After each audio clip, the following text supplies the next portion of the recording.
This is Thunderbolts issue 42, and welcome to the official Atlas Man trilogy.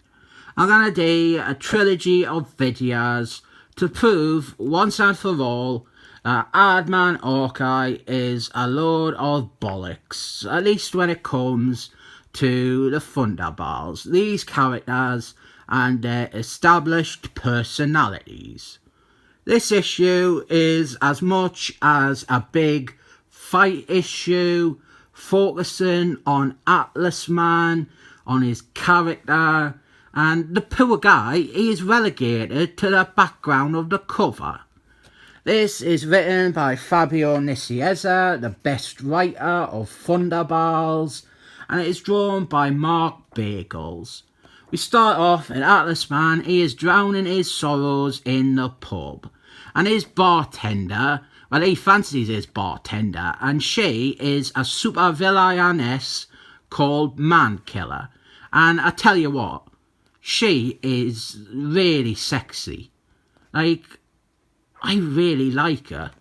And Atlas Man, he's a bit sad because it turned out his girlfriend was really one of the Thunderbolts' main enemies. And then he got punched in the face, and you would think that that wouldn't affect him quite as much as learning about her betrayal, but apparently he must have gotten hit really, really hard, and it left a lasting impression. And Man Killer, Wilma, she's really, really sexy. It's good, like finally we have a comic that tells us that a militant lesbian feminist, she doesn't have to be a total dog.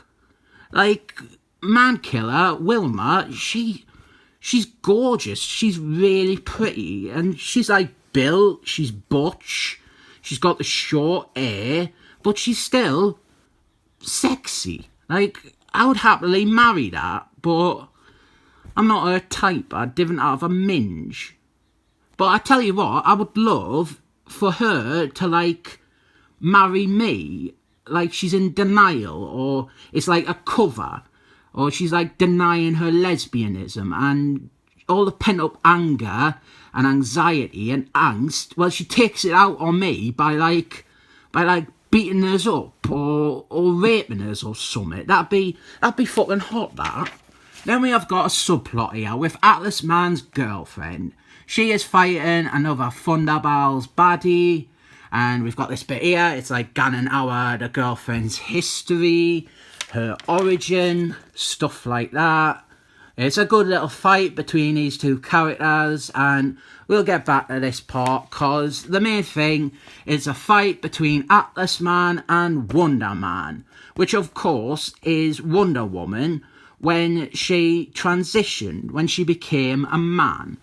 And Wonder Man, he's gone a bit mad. I think it's like hormones or emotional unbalance, like Maggie Maggs, how she just wants to cave everyone's head in with a baseball bat. Well, Wonder Woman, when she transitioned to a man, because she's a woman again now, so I'm not sure, I think I have to call her a she.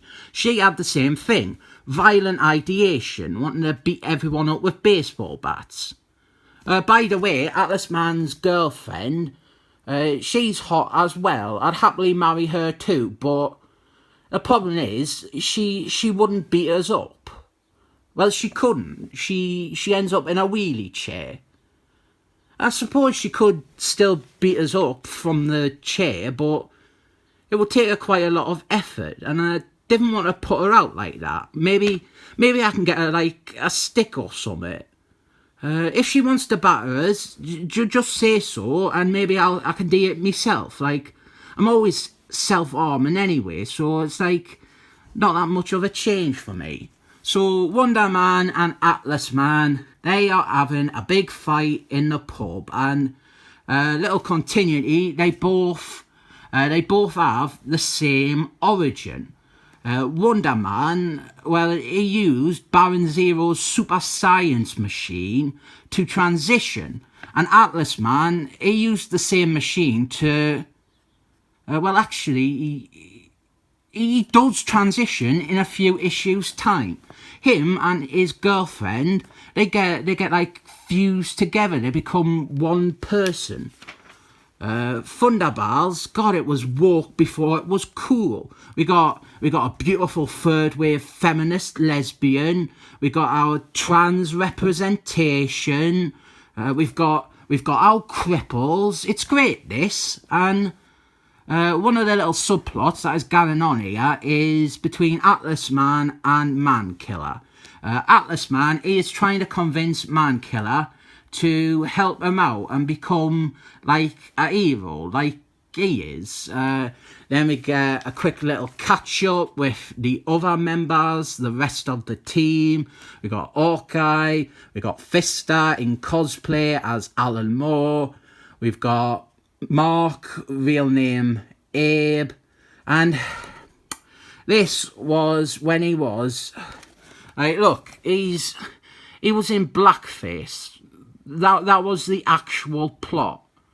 I'm not joking. He blacked up. I take back everything I said about this comic. This comic isn't woke. It's asleep. It's problematic. There's Songirl, and elsewhere in their base is Fister's secret evil laboratory, where he has got 3 mysterious secret experiments.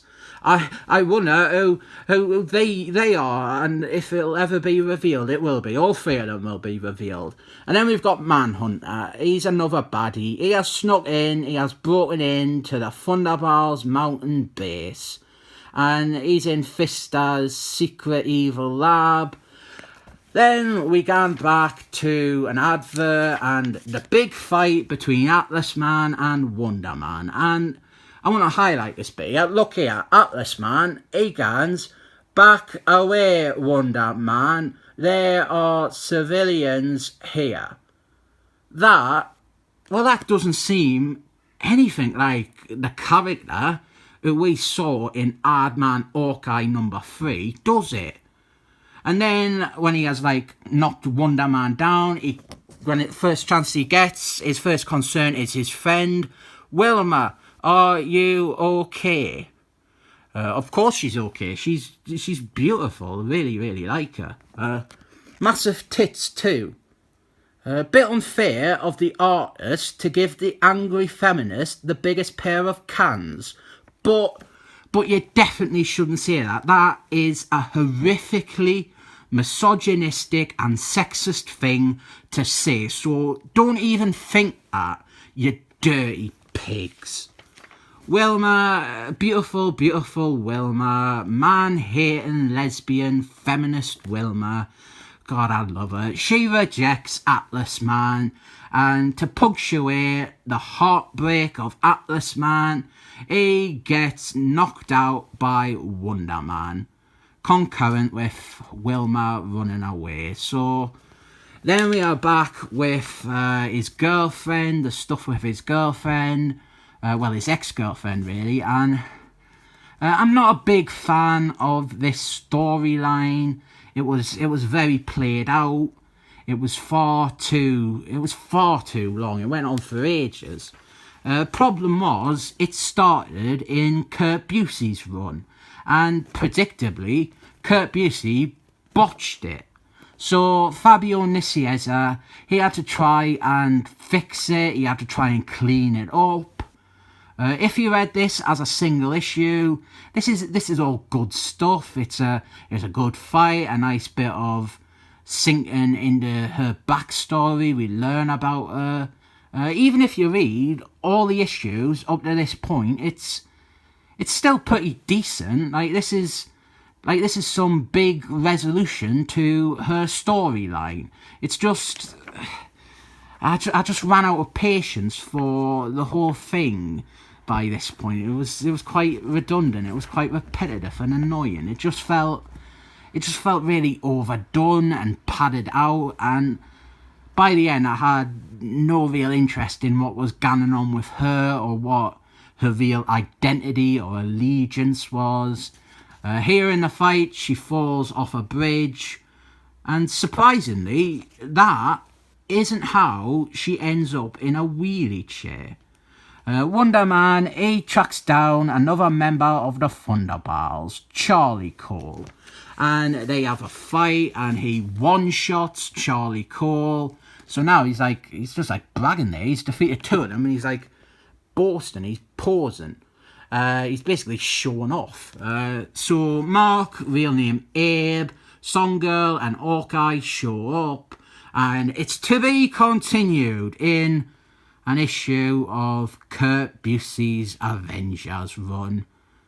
But if you want a hot tip, it's not really continued there at all. You can just skip that part and thankfully read the next issue and have to read as little Kurt Busey as possible.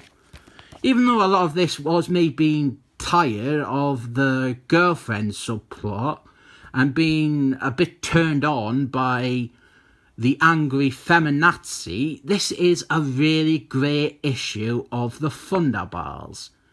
It might be one of my favourites even. I rate this 7 thumbs up.